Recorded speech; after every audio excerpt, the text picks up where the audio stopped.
Dogg's debut album sold 1 million copies in its record-breaking first week. But Snoop's no stranger to controversy. The former gang member and drug dealer is on $1 million bail on accessory to murder charges. Amidst criticism that gangster rap glamorizes crime and disses women. Or is Snoop's bark worse than his bite? Welcome to the word, Snoop.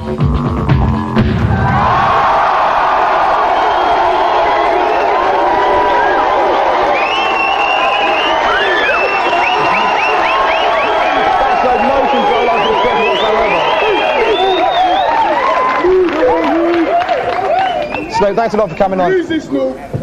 Easy, Snoop, as some people call him.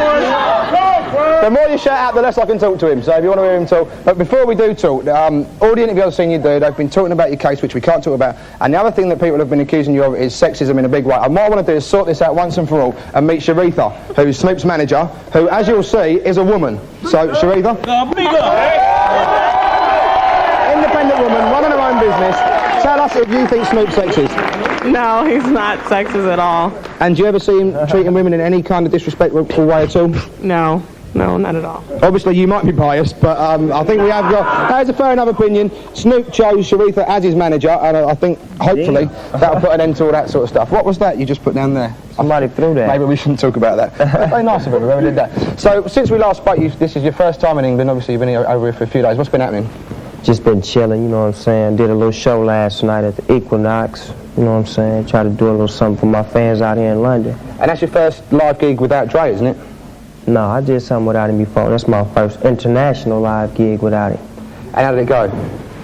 I don't know. What y'all hear about it?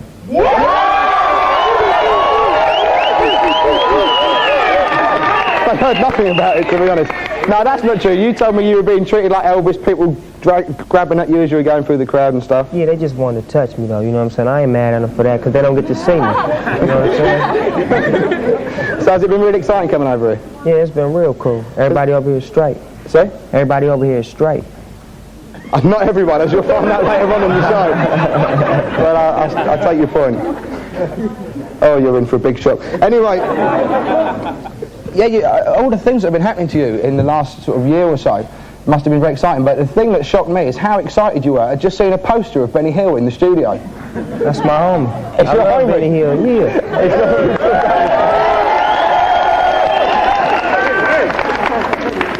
And what are your favourite characters? You like the one that goes like, yes sir, yes sir? Is that one I of your like the favourites? one when he be tapping on the little old man head. We're getting more and more insight into your mind now. Also, the other exciting thing is that you played in a big celebrity basketball game recently with Magic Johnson. Yeah, I played in a celebrity basketball game in Atlanta, Georgia. I had only 31 points, you know what I'm saying? And in fact, you scored the most points that game, didn't you? Yeah, something like that. More than Magic Johnson? Yeah, something like that. Something like that. I like a man so modest going, yeah, 31 points, something like that at all. So is it true that you want to go back into basketball?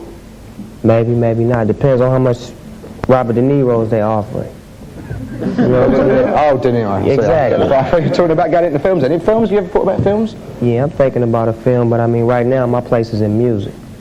Well, we're going to have a lot more talk from Snoop during the show, and also he's going to be playing live in the studio, which I'm sure some of you are quite keen on.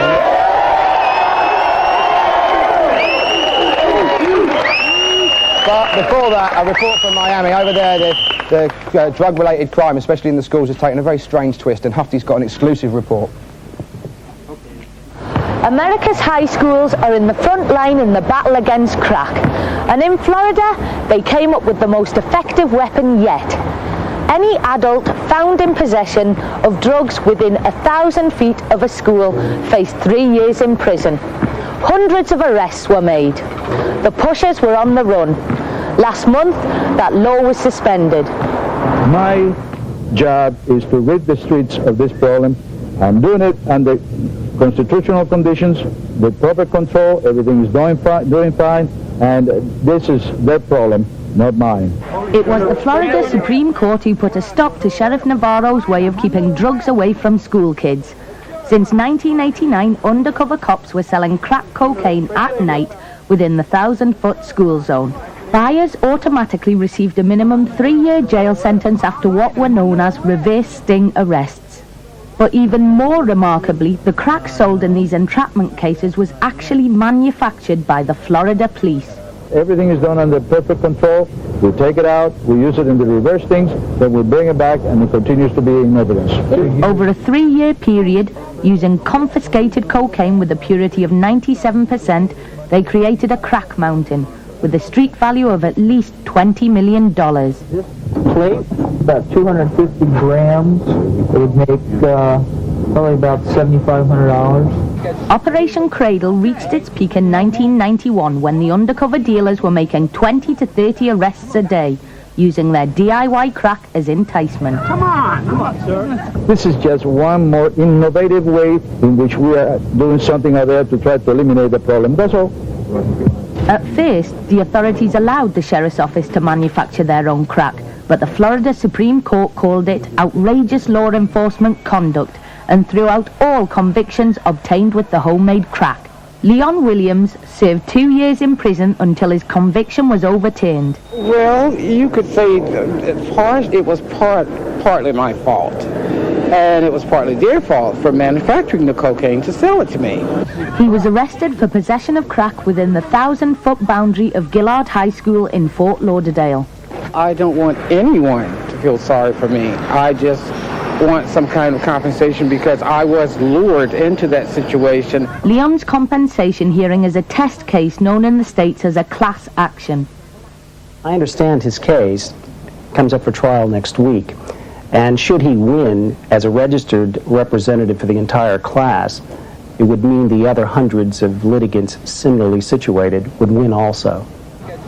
As all arrests of crack buyers in Sheriff Navarro's jurisdiction have involved police-manufactured crack, the compensation bill for the Florida taxpayer could run into millions of dollars. Well, other than the likely personal injury for assault or battery, one would have to think that the confiscation of valuables such as autos and cash, which the police are allowed to do in cases such as this, and put them to official use, so-called, one would suspect that if this case were successful, damages would be stupendous. To top it all, the Supreme Court have acknowledged that vast amounts of homemade crack still remains unaccounted for. Sheriff Navarro was voted out of office, leaving his successor, Ron Cochran, to pick up the pieces. The courts have said it's an outrageous practice, and we agree. I mean, you're really sending, what kind of a message are you sending to the public, where a law enforcement agency is manufacturing drugs to sell to people? The Word.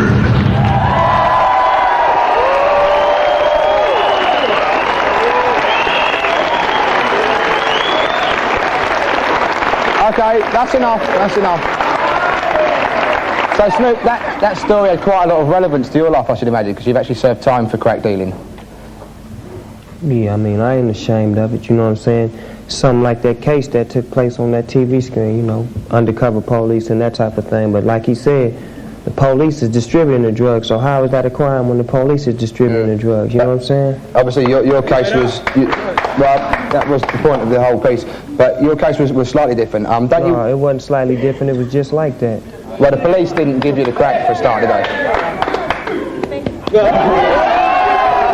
Far too easy a way to get out of the problem there. Now, your case was different. Don't you worry that, as you are a known, in the past, crack dealer, that's going to have an influence on young kids who listen to music? Nah, because, you know, I ain't been in that life for 5-6 years, so I mean, you can't even say that's my ex no more, you know what I'm saying? After 2 years, you got to drop that off of me, and besides, I'm doing music, so what does that got to do with anything to the little kids? That's nothing, it's relevant, you know what I'm saying?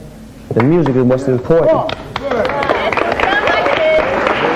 Well, your reputation certainly has caused trouble. I mean, since you got it, you've been chucked out of the first hotel you went to. Yeah, they kicked me and my peoples out the Milestone, and I think it's in Keystone. Kensington. Yeah, something like that. Yeah. Milestone sucks. Yeah, the Milestone sucks, the big one. I want to let everybody know, and you know, they just ain't got no class for somebody like me. Did they give you any reason for checking you out? Yeah, the police force had informed them that I was in their hotel, and you know, they asked them did they want us to stay or leave, and they made a decision to let us leave. So it's they lost, you know what I'm saying? Because I enjoy London in the hotel where I'm at. I'll be back, you know what I'm saying? They can't stop me. And of course, it should be a case of innocent until proven guilty. No, it's guilty to proven innocent, man. Okay, well, very positive note to end this piece of the interview on. Let's go and see what Terry's up to. Here for Snoop Doggy Dogg with Gin and Juice.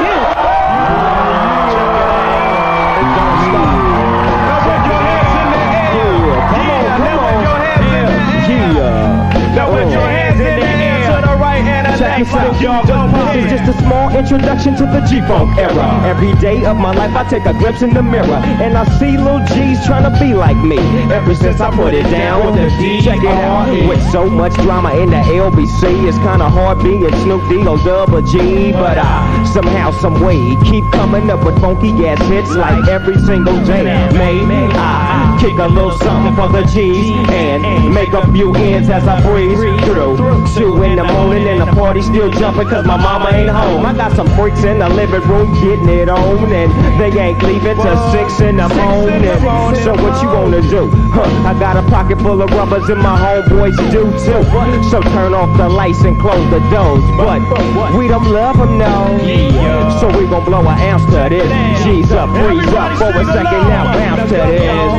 Come on, everybody sing it. Sipping on gin and juice, laid back. Come on, I can't hear you.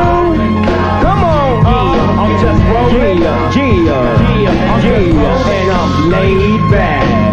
Check this out. Now that I got me some Seagram's gin, and everybody got their cups, but they ain't chipped in. Now these types of things, they happen all the time. You gotta get yours, but fool, I gotta get mine. See, everything is fine when you're listening to the D.O.G. I got the cultivating music that be captivating he who listen to the words that I speak as I take me a drink to the middle of the street and get the back into this trick named Sadie. She used to be my homeboy's lady. 80 degrees when I tell that trick, please raise up off these NUTs, cause you kids gonna please that is. Wow, wow, wow. As I mob with the dog pound, feels the breeze, and you know I'm just. Come on, sing that hook. Yeah. And I'm laid back. I can't hear you. Come on. Rolling down the street. Come on. Yeah. And I'm laid back. Check this out. Later on that day, my homie Dr. Dre came through with a gang of Tango Ray and a fat ass J. Some bubonic chronic that made me choke. Yeah, this ain't no joke. I had to back up off of it and sit my cup down.